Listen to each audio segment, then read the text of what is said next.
we're really pleased to hear your thoughts, and welcome, Joe.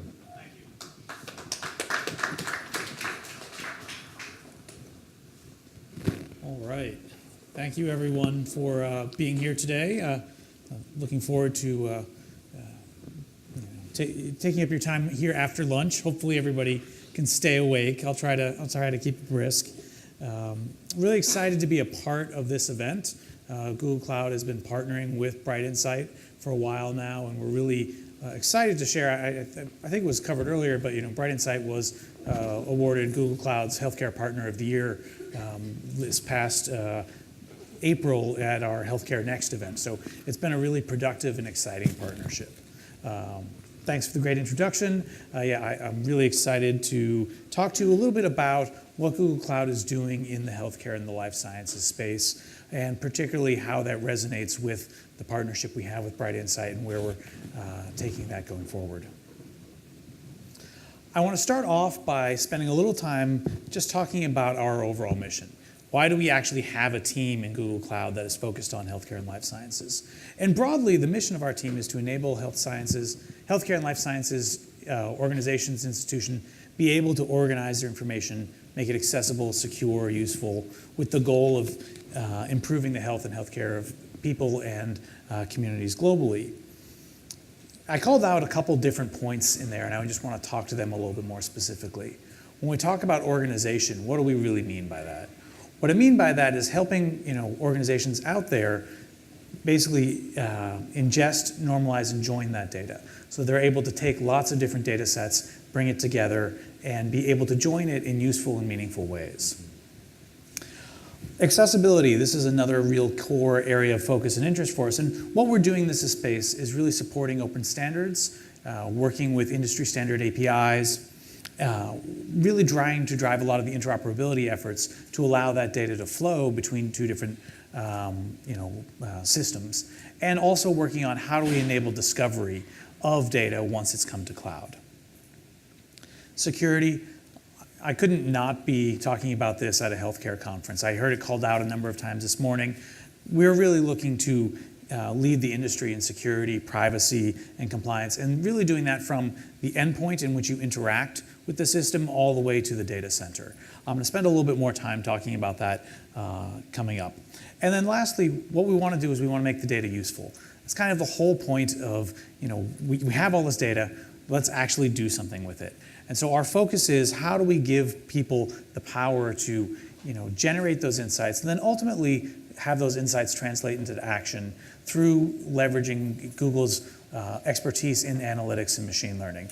And Google Cloud is really focused on how can we take all the things that Google has learned over the years in handling data at scale and provide that in a useful and meaningful way to other organizations.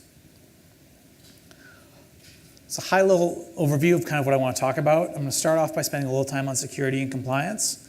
Then I'm going to transition into talking about what we're doing in the digital health platform and analytics world.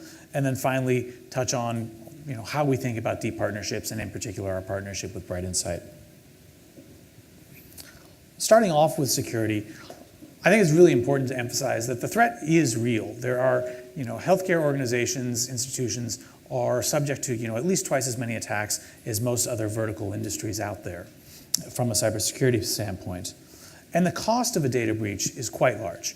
A lot of the industry averages peg it at like 3.86 million per data breach, but often that incorporates many different types. And when you have a breach of PHI, with actual patient records, the cost and the penalties can be much higher.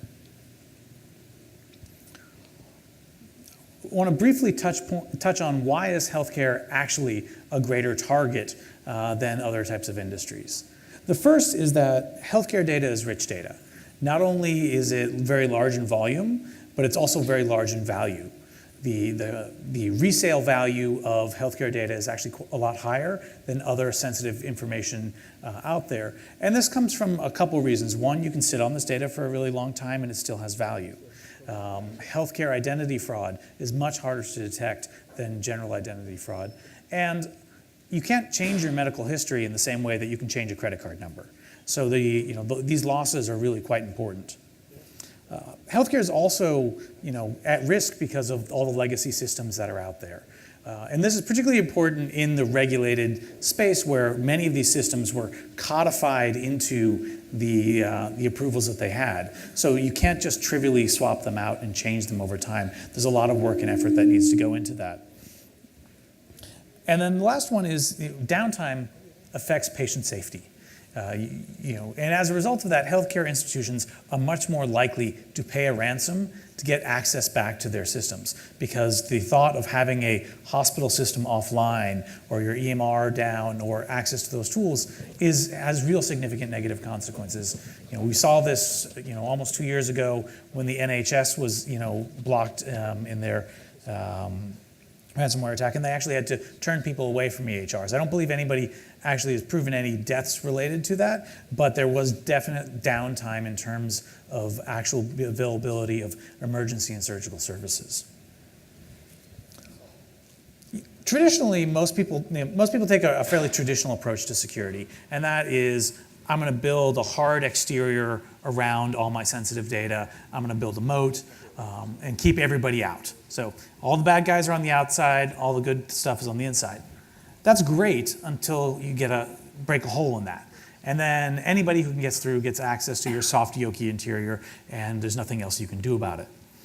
Google takes a very different approach to this. We really focus on security by thinking about defense in depth at scale by default. And we do this from the top of the stack down, or from the bottom of the stack up, whichever way you want to think about it. But think about it at the hardware infrastructure level. We have our own deep, unique security efforts there. How we deploy our application services, storage, everything is encrypted at rest by default. You don't have to do any work to make that happen. The same thing is true with internet communication. Everything's encrypted at rest by default as well. And we actually have all our own private fiber between all our data centers, so your data doesn't transit the public internet when it's moving between data centers at Google. Identity is another really important thing. We follow a model of zero trust computing, and with that sense is, we never trust, just because where you are, that you're actually allowed to do this. We're constantly authenticating and making sure that you have the right permission to do what you say you're doing. So this is a continual approach. So even if you're inside, a Google office, you still have to authenticate all the time to do your work. And we do the same thing, operational device security. You always have the physical security you need, the device security, whether it's two-factor authentication or other hardware requirements. Just going to briefly touch on this, purpose-built hardware infrastructure. We really do build, like purpose-built chips on all of our machines, build our own servers, build out our own storage, networking, and data centers. And what this does, this allows us to significantly reduce the risk of third parties introducing vulnerabilities into our system, because we really manage our supply chain really from the top to the bottom. I believe at any given day, Google is the third or fourth largest server manufacturer in the world, but none of those servers are being sold to anybody else. They're just being provisioned to our own data centers. One of the things that we know is it's all well and good that we do this and that we tell you that we do it, but we know, especially in this industry, it's really important that you can have a third party go and audit it and provide certifications. We're very involved in a number of audits globally. You can see all the list of certifications that we have here, as well as sort of the frameworks that we have for how we think about security and compliance. I want to touch briefly on HIPAA because it's a really important topic as we think about healthcare. We do sign business associates agreements. So, it'd be kind of a surprise if we didn't and I was here talking. One of the things that's interesting about this is that the model that we have for the way we do security and privacy is at a very high bar, and we apply it across all of our products. So it means we don't have to do anything special for our products to offer them in a healthcare setting.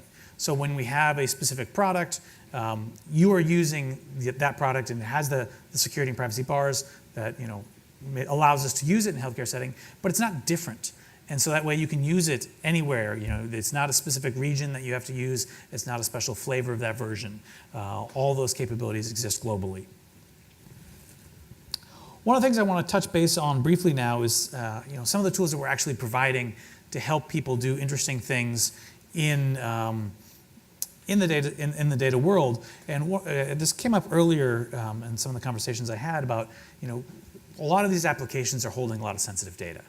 And how do you minimize risk associated with your sensitive data.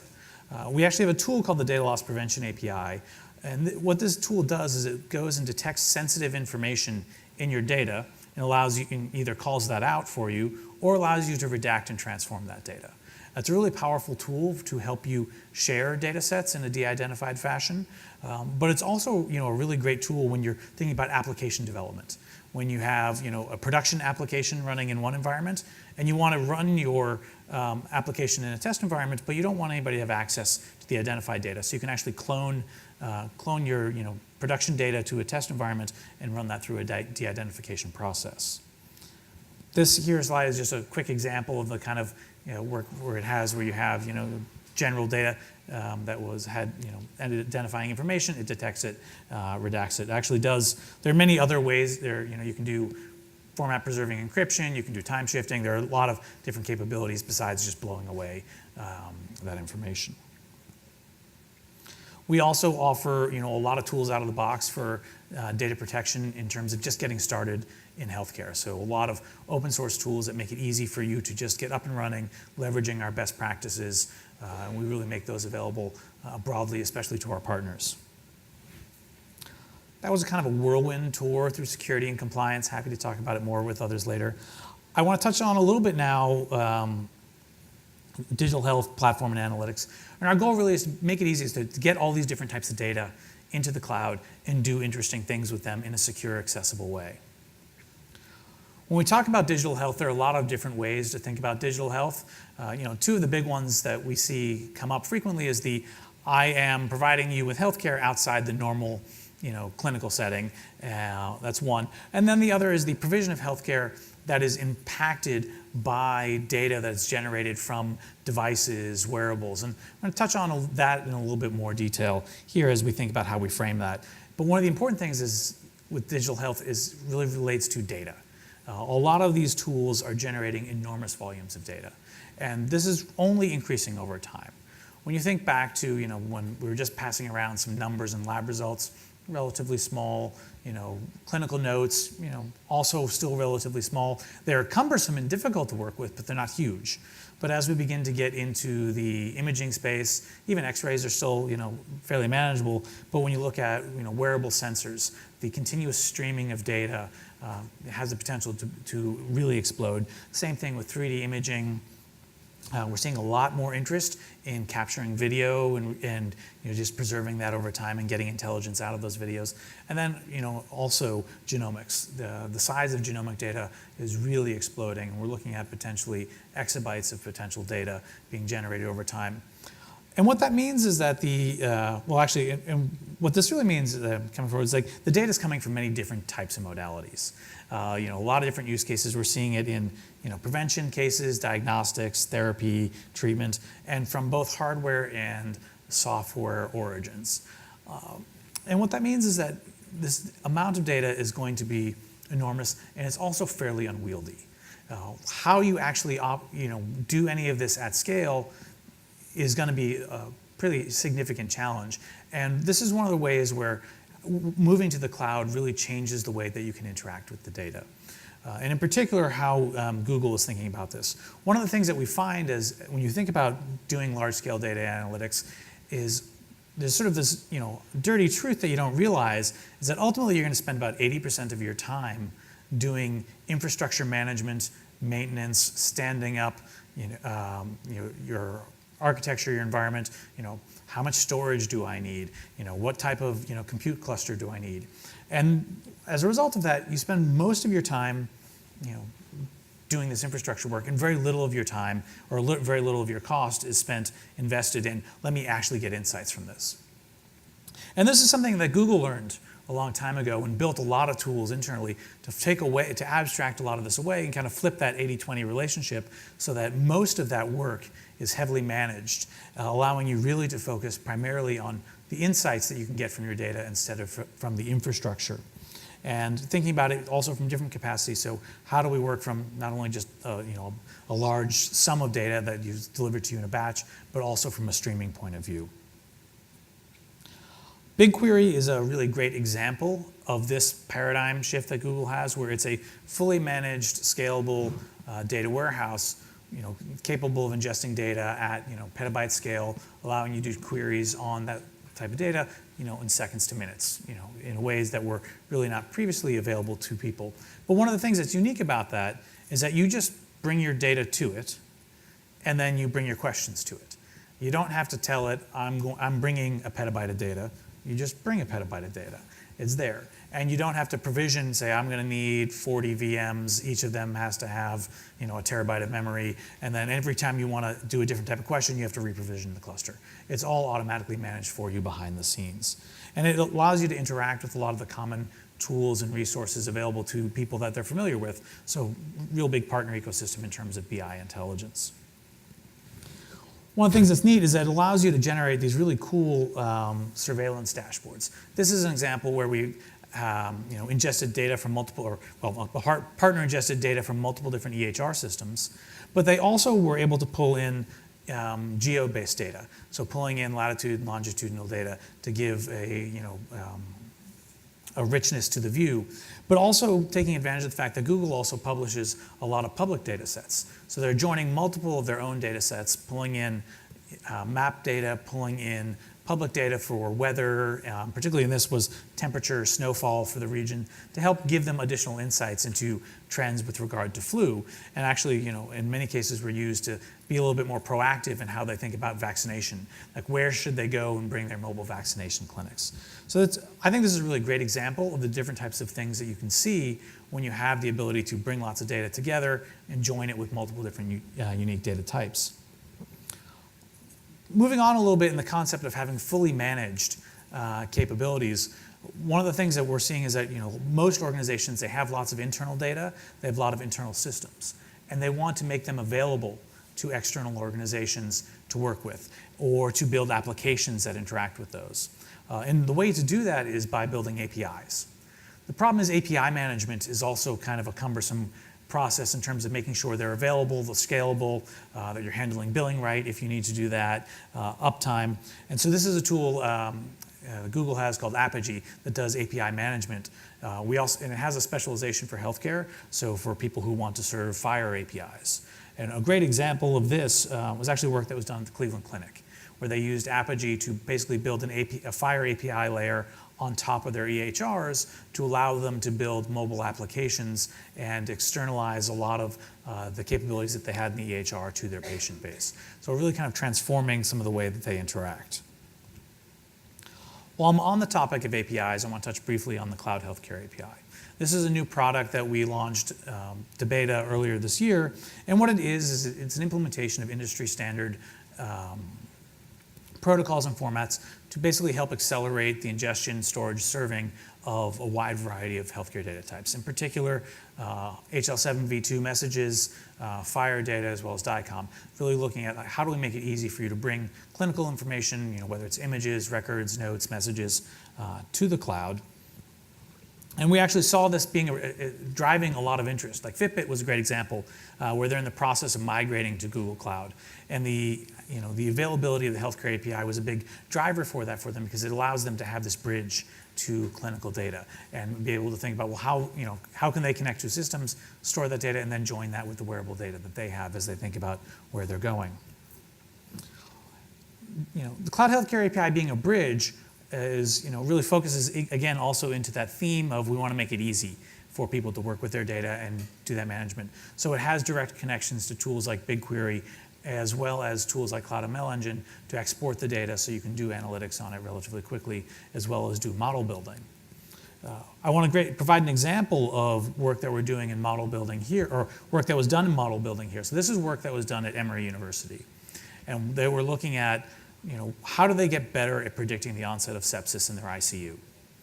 And so as part of that, they looked at all the data that they could collect inside the ICU, store it, and were able to transform that and store it in FHIR format in the Cloud Healthcare API, and then use that to enable them to train new models using the Cloud Healthcare API with TensorFlow.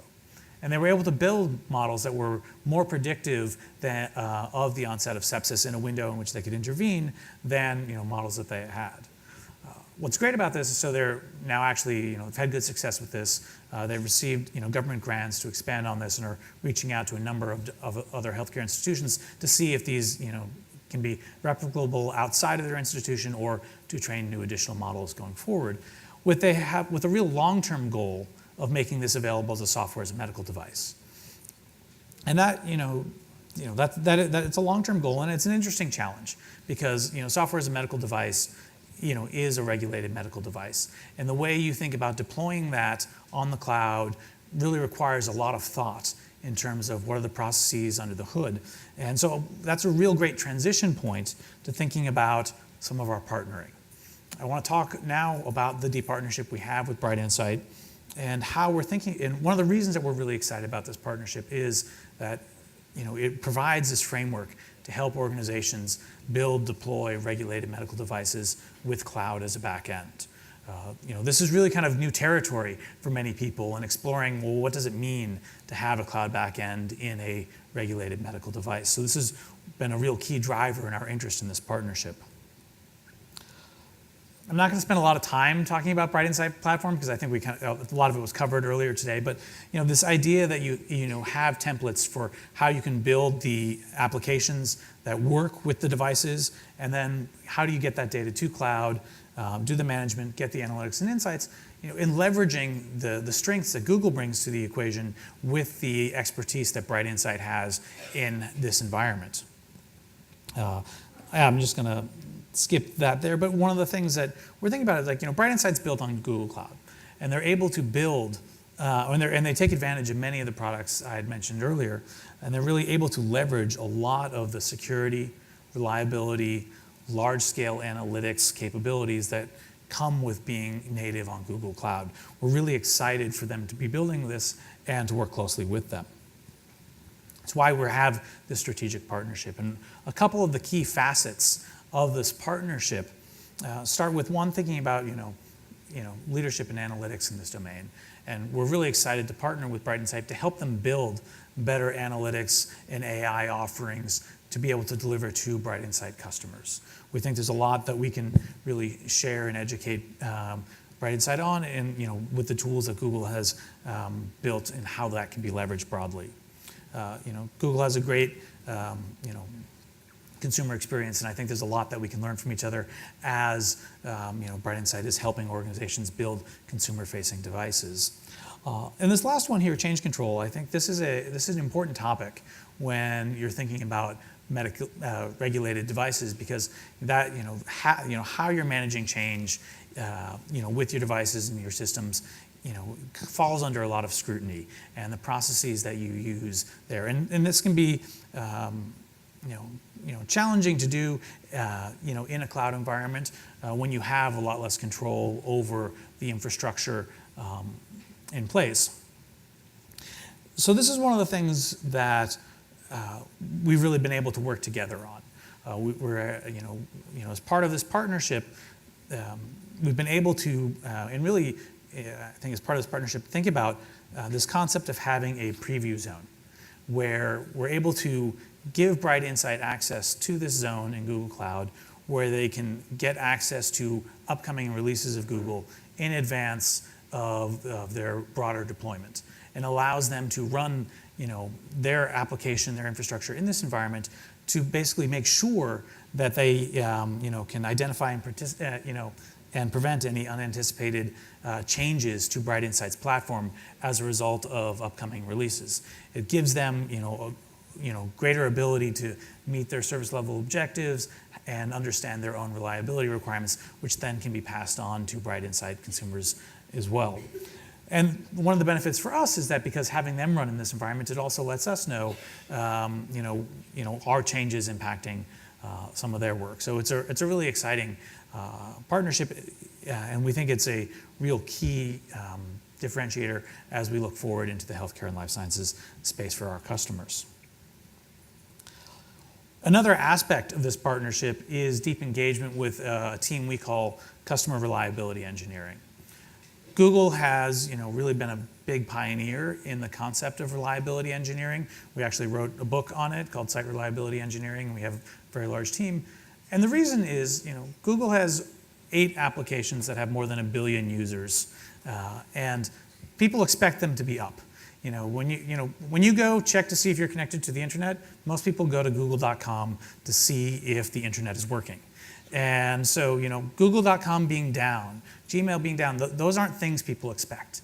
And so we've invested an enormous amount of effort in how we think about, how do we ensure those are up with redundancy, with reliability, how we roll out changes, how we make sure that we can release with confidence. And so one of the things that we've done is then we've worked with that engineering team and say, okay, well, we also want to take the insights and learning that we have and be able to make those available to some of our top customers and partners. And so we have this team called Customer Reliability Engineering that consults with our customers and partners on, okay, well, let's help you think about how you're doing reliability and how the rollouts that you're going to do should be done at Google on the cloud platform. And thinking about, well, okay, well, let's also get you a little bit insight into our roadmap so you can be thinking and working about that in advance, and gives you that ability to do your own releases with high confidence. And then that close connection allows you better access to expedite incident resolution when it happens. So we're really excited about the things that we're doing in the healthcare and life sciences space, how we're bringing reliability to it based on our experience, and doing that work in partnership with BrightInsight. And with that, I'd like to thank you all. Thank you. Even though we're we started a little late, it's always good to have at least one burning question if you have it. So, it's a great pleasure to have Joe here with us. Does anybody have something that's really on their mind they want to just sort of query with Joe? Yeah, hold on a second. Hello, this is Naeem. And the question I have is, you mentioned about privacy. That's mostly you're referring to HIPAA privacy, which is literally physician control about information sharing, not much to do about the patient.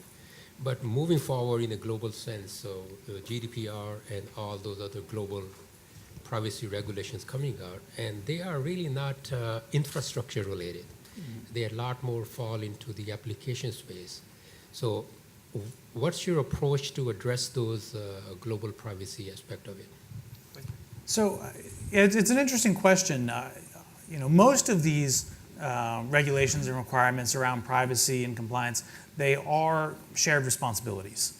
And we comply with all of the local regulations. Google is GDPR ready for organizations to work with that and provide, and we spend a lot of time helping to educate consumers of our platform also understand how they can leverage our platform to comply with regulations like GDPR, as well as the steps that we're taking to ensure that everything that we build is also compliant with those. And we expect to be able to we're very focused on privacy and ensuring that we're able to meet those needs. Great. So, thank you so much. All right, Appreciate thank it. you. Great.